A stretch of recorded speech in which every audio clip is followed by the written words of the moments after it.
Brother.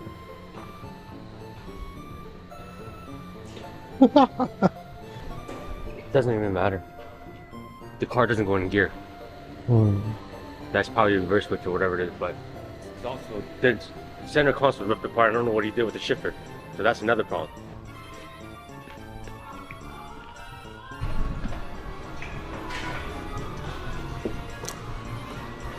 So goes into gear without the car on. I only want to attempt it with the car on, because he said